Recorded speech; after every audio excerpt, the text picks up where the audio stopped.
సారా మన ముఖ్యమంత్రి గారిని దీవించండి, అన్ని పుణ్యాలు మన వశమవుతాయి. దయచేసి ప్రజలందరికీ, భక్తులకు, పిల్లలు, వృద్ధులు ఎందరో ఇక్కడికి విచ్చేశారు. మరి వారందరికీ సహకరించాలంటే మీ పక్కకు వృద్ధులుంటే వారికి స్థలం ఇయ్యండి, ముందుకు జరిపియండి. మీ పక్కకు పిల్లలుంటే వారికి సహకరించండి. పోలీసులు చెప్తే వారికి సహకరించండి. దయచేసి మరి విఐపీలు కూడా చూస్తే రాష్ట్రంలో ఉన్నటువంటి విఐపీలంతా ఇక్కడే ఉన్నారు. కావున దయచేసి వారు ఆల్రెడీ కార్యకర్తలుగా మారి కార్యక్రమాన్ని విజయవంతం చేసే ప్రయత్నం చేస్తున్నారు. దానికి కూడా సహకరించండి.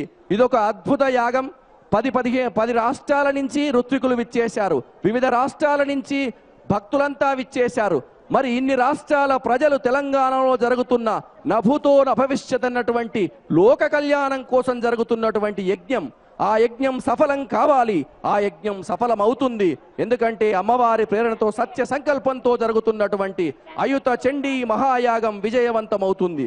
కావున మీరంతా సహకరించాలి. ఒక చిన్న అపశృతి కూడా జరగొద్దంటే మనం వృద్ధులకు, పిల్లలకు అందరికీ కూడా దయచేసి సహకరించి, ఎక్కడ వృద్ధులున్నా వారికి మీరు సహకరించండి.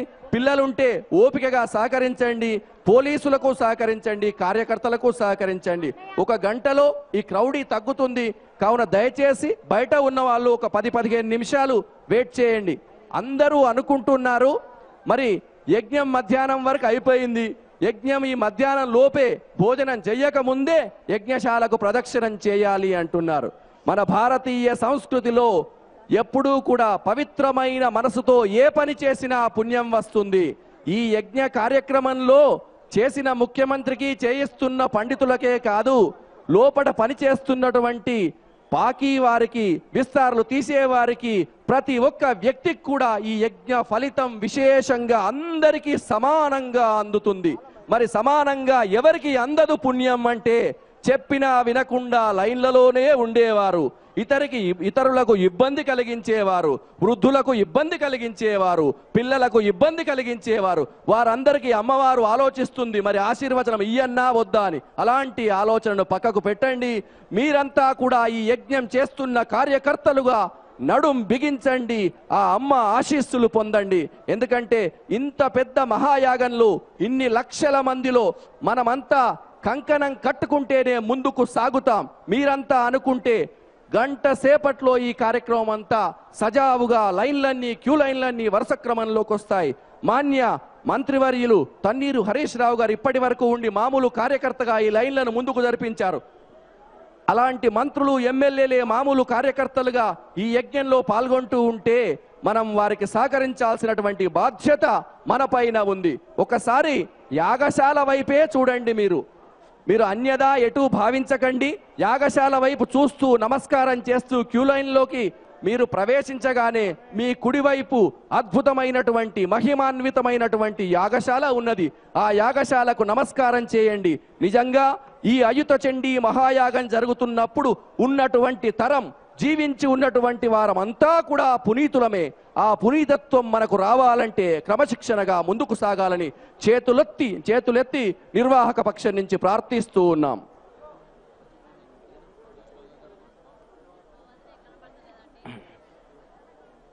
యజ్ఞాలు అన్నాద్భవంతు భూతాని పర్జన్యాదన్న సంభవ యజ్ఞాని భవతు పర్జన్యః. అయ్యా, యజ్ఞం ఎందుకు చేస్తున్నామంటే మనకు తినడానికి అన్నం కావాలి. అన్నం ఎలా వస్తుంది అంటే వర్షం ద్వారా వస్తుంది. మరి వర్షం ఎలా వస్తుంది అంటే మన మిషన్ కాకతీయ ద్వారా చెరువులు ఎలా నిండాలి అంటే, జలజాలం ద్వారా నీళ్లు ఎలా రావాలి అంటే, ఇలాంటి యజ్ఞాలు సమృద్ధిగా పరిపుష్టి అయితే భగవంతుడు, అమ్మవారు హర్షించి వర్షాన్ని మనకు ప్రసాదిస్తాడు. మరి ఇది విజయవంతం కావడానికి మరొక్కసారి భక్తులందరినీ ప్రార్థిస్తున్నాం. ముందుకు జరగాలి, పిల్లలకు, వృద్ధులకు సహకరించాలని చేతులు జోడించి ప్రార్థిస్తున్నాం. ధన్యవాదాలు శశిధర్ శర్మ గారు. అగ్ని ద్వారా ఆహుతి సమర్పించుకోవటమే యజ్ఞం అని చెప్పుకుంటూ వస్తున్నాం. ఈ యజ్ఞాన్ని హవనం అని, యాగం అని, హోమం అని పిలుచుకుంటూ ఉంటాం. హోమంలో నిర్దిష్టమైన పద్ధతులు ఉపయోగించి దేవతల్ని అగ్నిలోకి ఆవాహన చేస్తారు. ఆవాహన చేయటం అంటే ఇన్వైటింగ్, ఆహ్వానించటం. అలా వచ్చిన దేవతల్ని తృప్తిపరిచేది వేద మంత్రోచ్చారణ. నేరుగా దేవతలకు మంత్రోచ్చారణలతో రకరకాల ఆహుతుల్ని చేర్చటం ద్వారా దేశం సుభిక్షంగా ఉంటుందన్నదే మన సనాతన ధర్మ విశ్వాసం. ఈ విశ్వాసానికి వేదికగా లోక కళ్యాణ పూనికగా సాగుతున్న అయుత చండీ మహాయాగాన్ని శృంగేరి భారతీ మహాస్వామి వారు ప్రత్యేకంగా వారి బృందాన్ని ఇక్కడికి రావించారు. మహారుద్ర యాగశాలలో మనం చూస్తాం. సాయంకాలం 5:30 మళ్ళీ ఆరంభమవుతుంది. దాన్ని నిర్వహిస్తున్న వారు పురాణం మహేశ్వర శర్మ గారు, వారు ప్రధానాచార్యులు. వారి ప్రవచనం కూడా ఉంది ఇదే రోజు మధ్యాహ్నం. అలాగే మహారుద్ర శాలలో వాచకులుగా శ్రీరామ శర్మ గారు వారి ఆధ్యాత్మిక సేవను అందిస్తూ ఉన్నారు. ఇక శృంగేరి పీఠం పక్షాన తిరుమల తిరుపతి దేవస్థానం సంస్కృత కళాశాల ప్రధానాచార్యులు, ప్రాచార్యులు, పర్యవేక్షకులుగా ఉన్నారు బ్రహ్మశ్రీ కుప్ప శివసుబ్రహ్మణ్య అవధాని గారు. ప్రధానాచార్యులు నరహరి భట్, వీరు శృంగేరి జగద్గురు మందిర సముదాయానికి పూజ నిర్వహించే నరహరి భట్ గారు స్వయంగా ఈ కేసీఆర్ గారి ఫామ్ హౌస్లో, సుక్షేత్రంలో, సస్యక్షేత్రంలో, పవిత్ర క్షేత్రంలో జరుగుతున్న పూజాధికారులు నిర్వహిస్తూ ఉన్నారు.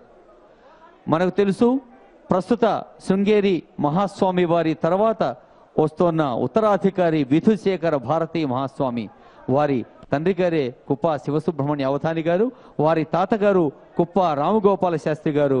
వీరు స్వయంగా వాజపేయ యజ్ఞాన్ని చేసిన వాజపేయ యాజి. ఎందరో ఘనపాఠీలు, క్రమపాఠీలు, శాస్త్ర పండితులు పాల్గొంటున్న అయుత చండీ పురస్చరణ మహాయాగమిది. శృంగేరి ఆస్థాన విద్వాంసులు తంగిరాల శివకుమార శర్మ గారు వాచకులుగా, మరి శృంగేరి నుంచి ఇటు హైదరాబాద్ మహానగరానికి, తెలంగాణకు, ఈ క్షేత్రానికి అనుసంధానం చేస్తోన్న బ్రహ్మశ్రీ విరివెంటి ఫణి శశాంక శర్మ గారు, బ్రహ్మశ్రీ వ్యాసోజ్జల గోపీకృష్ణ శర్మ గారు. ఫణి శశాంక, గోపీకృష్ణ శర్మలు అటు మన ప్రధాన కార్యకర్త, వ్యవహర్త కేసీఆర్ గారికి, ఇటు ఇతర కార్యకర్తలకు, ఇతర కార్యక్రమాలకు, మరి సహస్రాధికంగా ఉన్న బ్రాహ్మణ పండితులకు సమన్వయం చేస్తున్నారు ఫణి శశాంక, గోపీకృష్ణ శర్మలు. ఈ యావత్ కార్యక్రమాన్ని తమ ఆధ్యాత్మిక అనురక్తితో, శక్తితో, ముఖ్యమంత్రి గారి అన్యోన్య ఆశీస్సులతో కార్యక్రమాన్ని మార్గదర్శనం చేస్తున్న బృందంలో ఒకరుగా ఉన్నారు అష్టకాల రామ్మోహన్ శర్మ గారు. వారికి అమ్మవారి కృపా కటాక్ష వీక్షణాలు అందుతూ ఉన్నాయి. సాయంకాలం 5:30 5 నుంచి ఆరంభమవుతుంది మహారుద్రం. రుద్ర క్రమార్చన, రుద్ర త్రిశతి, నీరాజన మంత్ర పుష్పార్చన, మంత్రపుష్పం మనం ప్రతిరోజు వింటూ ఉన్నాం. అలాగే సామూహిక లలితా సహస్రనామ అర్చన కూడా ఉంటుంది. అష్టావధాన సేవ, 4 వేదాలు, భారత, రామాయణ, భాగవతాది సాహిత్యాలు, పురాణాల పఠనం కూడా ఉంటుంది అష్టావధాన సేవలో చతుర్వేదాలతో పాటు. ఈ ప్రధాన యాగశాలలో 101 హోమకుండాలు ఉన్నాయి. 1100 మందికి మించిన ఋత్విక్కులు ఉన్నారు. ఈ యాగశాల చుట్టూ తూర్పున ఋగ్వేదం, దక్షిణాన యజుర్వేదం, పశ్చిమాన సామవేదం, ఉత్తరాన అథర్వవేదం, అలాగే రాజశ్యామల హోమ గుండం కూడా ఉంది. ఇవి జరుగుతూ ఉన్నాయి.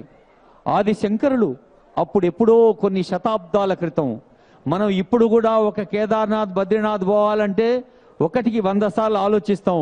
మన కుటుంబ సభ్యులు సైతం రకరకాల సలహాలు ఇస్తుంటారు ఆ కేదార్నాథ్, బద్రీనాథ్ పోవడానికి. అలాంటిది కేరళలోని కాలడి నుండి హిమాలయంపై కాలిడిన ఆదిశంకరులు ఆ రోజే ఒక శృంగేరి, ఒక కంచి, ఒక పూరి, ఒక బదరి లాంటి శంకరాచార్య పీఠాల్ని స్థాపించారు.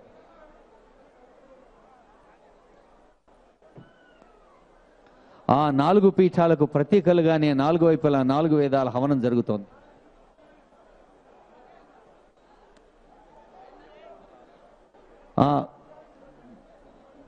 హృదయపూర్వకంగా, మనపూర్వకంగా, భక్తిపూర్వకంగా మీకు చేస్తున్న విజ్ఞప్తి, ఇది సందర్శన నిరంతరం కొనసాగుతూనే ఉండాలి. యాగశాలకు మీరు నమస్కరిస్తూ ముందుకు సాగుతూనే ఉండాలి. యాగశాలకు నమస్కరించండి, ముందుకు సాగుతూ ఉండండి. ఎవరు ఎలాంటి అసౌకర్యానికి లోను కాకుండా ముందుకు సాగవలసిందిగా మరోమారు కోరుతోంది ఈ యాగశాల మీ అందరూ. సనాతన ధర్మానికి సంబంధించిన ఆధ్యాత్మిక యాత్రలో హోమం శక్తివంతమైన సాధనం. వేద మంత్రాల్ని ఉచ్చరిస్తూ హోమగుండం ముందు కూర్చొని పలు రకాల హోమ ద్రవ్యాలను ఆహుతులను సమర్పించటం అంటే బుద్ధి వికసిస్తుంది. నిశ్చలంగా మారిన మనసు అలౌకిక ఆనందంతో పరవశించిపోతుంది.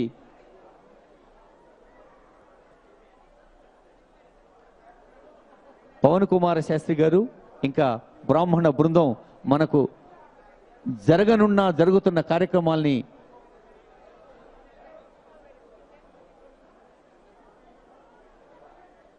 వివరిస్తూ ఉన్నారు. దయచేసి అందరూ యాగశాలను సందర్శించుకుంటూ ముందుకు సాగండి. అన్ని కార్యక్రమాల్ని ఆధ్యాత్మిక భక్తియుతంగా ఒక అద్భుత సంబరంగా సాగేందుకు సహకరించండి.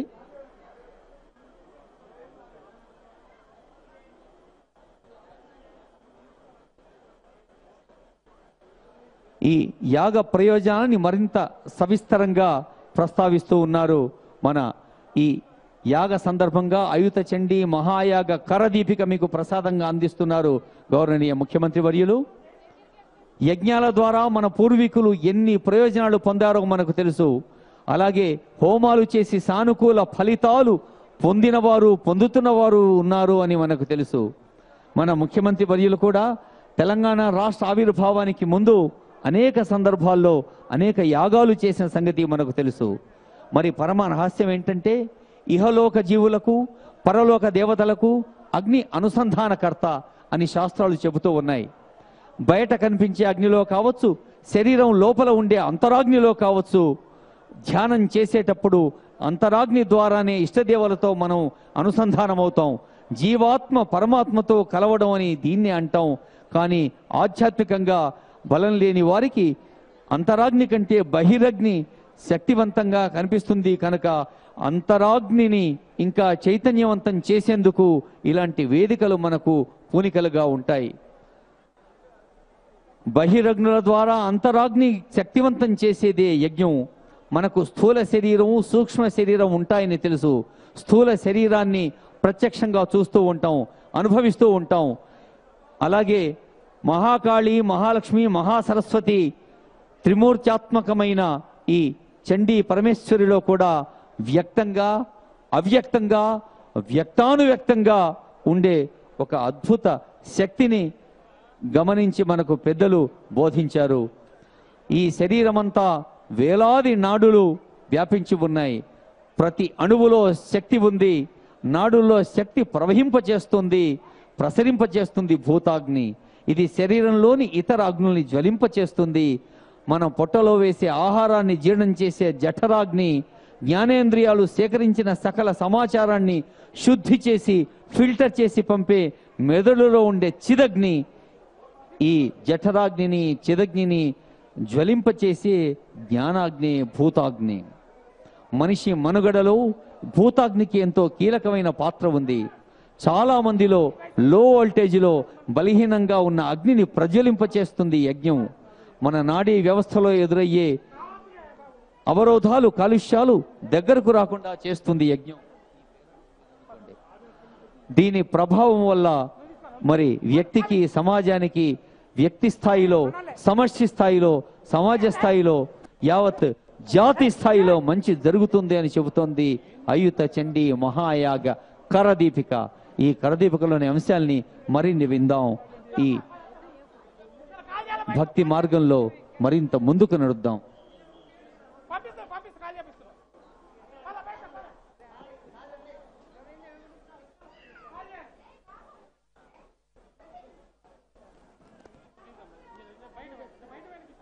శ్రీ దక్షిణామూర్తి గారికి మరొకసారి ధన్యవాదాలు తెలియజేస్తూ, ముఖ్యమంత్రి గారి సూచనను భక్తులంతా అక్షరాల పాటిస్తున్నట్టు కనబడుతూ ఉంది. క్యూ లైన్లు కూడా ముందుకు సాగుతున్నాయి. అమ్మలు అందరికీ కూడా ఒక విజ్ఞప్తి, ఎప్పుడైతే యాగశాలలో అగ్ని ప్రతిష్ఠ జరుగుతుందో అది నిరంతరం ఉంటూ ఉంది. రాత్రి 10 గంటల వరకు కూడా మనం యాగశాలను దర్శనం చేసుకోవచ్చు. కావున ఎవరూ కూడా ఆతృతతో ఇప్పుడే దర్శనం చేసుకొని వెళ్ళాలి అని క్రిక్కిరిసి రావాల్సినటువంటి అవసరం లేదు. ముఖ్యంగా ఈ సూచనను తప్పక పాటించగలరు. ఎందుకంటే ఒక్కొక్కరు ఎలాగైనా మన ముఖ్యమంత్రి గారు చేస్తున్నటువంటి అయుత చండీ మహాయాగం మళ్ళా ఎప్పుడు జరుగుతుందో, ఎవరు చేస్తారో చెయ్యరో అనేటువంటి సంకల్పంతో ఎక్కడెక్కడి నుంచో శరీరం సహకరించినా సహకరించకున్నా మానసిక దారుఢ్యంతో ఇక్కడికి విచ్చేశారు. దయచేసి అందరికీ సహకరించండి.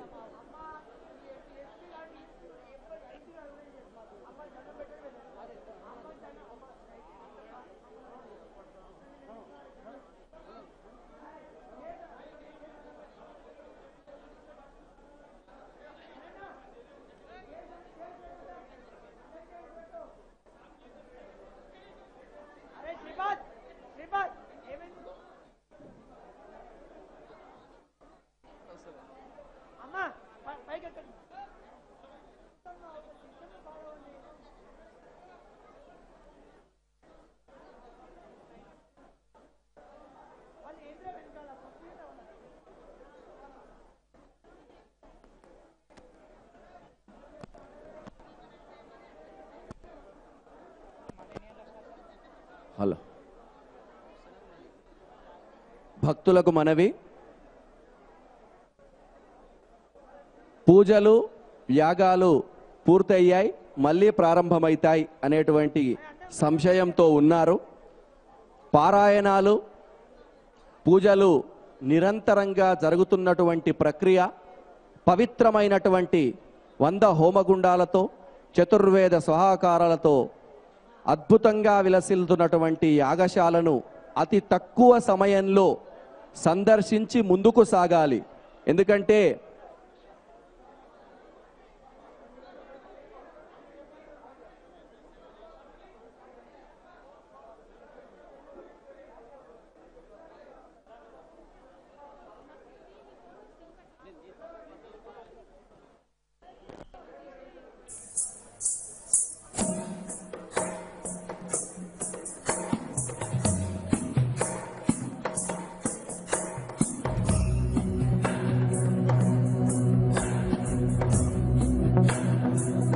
హలో భక్తులకు మనవి, కనీవిని ఎరుగని రీతిలో అంగరంగ వైభవంగా ఆధ్యాత్మిక శోభతో విలసిల్లుతున్న అయుత చండీ మహాయాగానికి విచ్చేస్తున్న అమ్మలందరికీ స్వాగతం తెలుపుతూ, యజ్ఞం అనేది ఈ 5 రోజుల నిరంతర ప్రక్రియ. చాలామంది అనుకుంటున్నారు 12 గంటల లోపే 3 గంటల లోపే యాగశాలను సందర్శించాలని ఆతృత పడుతున్నారు. రాత్రి 10 గంటల వరకు కూడా కార్యక్రమాలు కొనసాగుతూనే ఉంటాయి. దయచేసి బయట ఉన్న వారు కూడా ఎలాంటి ఇబ్బంది పడాల్సిన అవసరం లేదు. విచ్చేసే వారికి కూడా అన్ని రూట్ల నుంచి, హైదరాబాద్ నుంచి, ఇటు భువనగిరి నుంచి, ఇటు కరీంనగర్ నుంచి అంతటా కూడా ముఖ్యమంత్రి గారు స్వయంగా పర్యవేక్షించి ట్రాఫిక్ను కూడా క్లియర్ చేసేశారు. ఈ మహాయజ్ఞంలో శాసనసభ్యులు, రాష్ట్ర స్థాయి పోలీస్ అధికారులు, మంత్రులు అందరూ కార్యకర్తలుగా ఉన్నారు. కాబట్టి మనం ఎలాంటి చింత అవసరం లేదు. పాల్గొన్నటువంటి వారు యాగశాల వైపు చూస్తూ అమ్మవారికి నమస్కారం చేస్తూ ముందుకు కదలాలి. మీరు దయచేసి ఆ లోపటికి యాగశాలలోకి ప్రవేశించాలి అనేటువంటి ఆలోచన పెట్టుకోకండి. అలా ఆలోచించినా కూడా తప్పే. అది నియమ నిష్టలతో యాగశాల ప్రవేశం ఉంటుంది.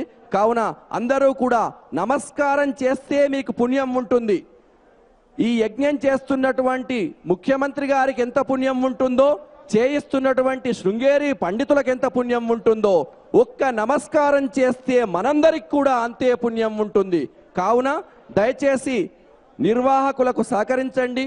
పోలీసులు చేసిన సూచనలు తూచా తప్పకుండా పాటిస్తూ యాగశాల ప్రదక్షిణం చేస్తూ అందరూ కూడా అమ్మవారి ప్రసాదాన్ని, భోజనాన్ని స్వీకరించి ఆనందంగా వెళ్ళాలని కోరుకుంటూ ఉన్నాం.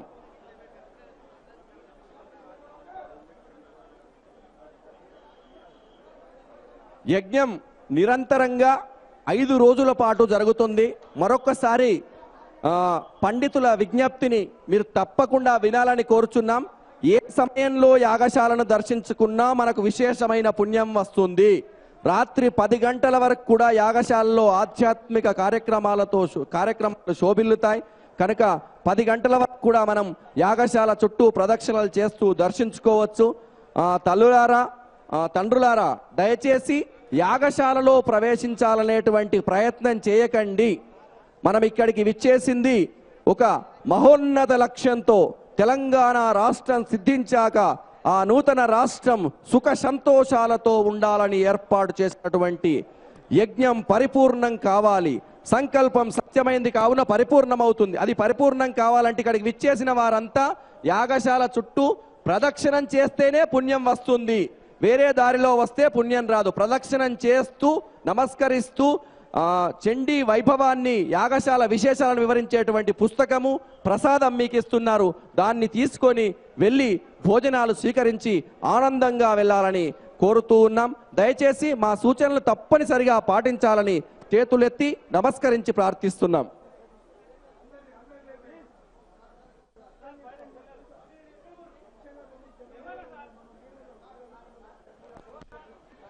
అయ్యా, సాక్షాత్తు ముఖ్యమంత్రి వర్యులే మీకు చేస్తున్న విన్నపం ఏంటంటే, అమ్మవారిని ఇక్కడ స్థాపించింది మీకోసమే. అంటే ప్రజలందరికీ సర్వకాల సర్వావస్థలందు సర్వార్థ సంక్షేమం కోసం ఉదయం 8 గంటల నుంచి రాత్రి 10 గంటల వరకు ఈ యాగశాల మీకు తెరిచే ఉంటుంది. కాబట్టి చుట్టూ ప్రదక్షిణా పథంలో మాత్రమే మీరు సందర్శించుకోవాలండి. ప్యాంటు షర్టు వేసుకున్న వాళ్ళు, లౌకికమైన దుస్తులు ధరించిన వాళ్ళు, ప్రత్యేకంగా దీక్షా వస్త్రాలు ధరించిన పెద్దలు మాత్రమే మరి నియమాలు ఉంటాయి. యాగం అంటే ఆ నియమాల్ని మనం పాటించాలి. కొద్దిసేపట్లో బ్రహ్మశ్రీ పురాణం మహేశ్వర శర్మ గారు, శృంగేరి వేద పండితులు, అనేక సంస్కృత ఆంధ్ర సాహిత్యాన్ని మనకు అందించిన పురాణ మహేశ్వర శర్మ గారి ప్రవచనం ఉంటుంది ఇదే వేదిక దగ్గర. ఈ యాగశాల వెనక ఉండే వేదిక దగ్గర, మైక్ పాయింట్ దగ్గర వారి ప్రవచనం ఉంటుంది. కాబట్టి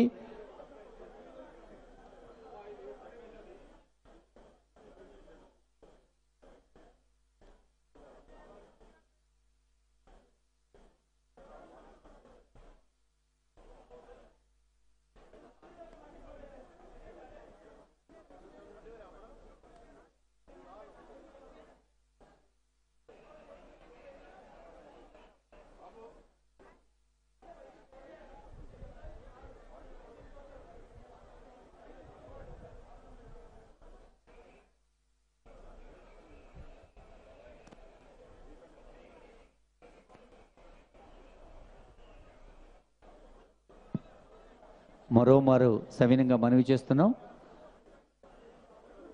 నెమ్మదిగా కదలండి, అందరికీ అవకాశం ఇవ్వండి. యాగశాల చుట్టూ ప్రదక్షిణ చేస్తే చాలు, అమ్మవారి కృపా కటాక్ష వీక్షణ మీ అందరికీ అందుతాయని మళ్ళీ మళ్ళీ తెలియజేస్తూ ఉన్నాం. నమస్కారం.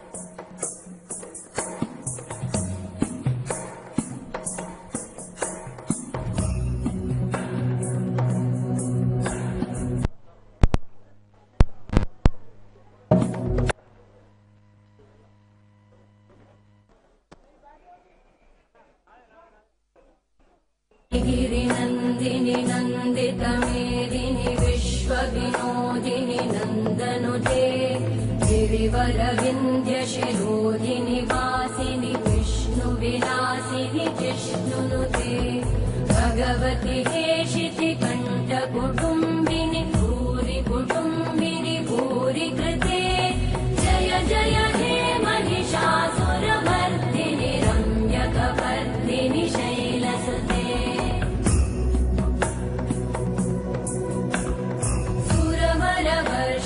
दुर्धरधर्षिणि दुर्मुखमर्षिणि कर्षरते त्रिभुवनपोषिणि शङ्करतोषिणि कल्मषमोषिणि घोषरते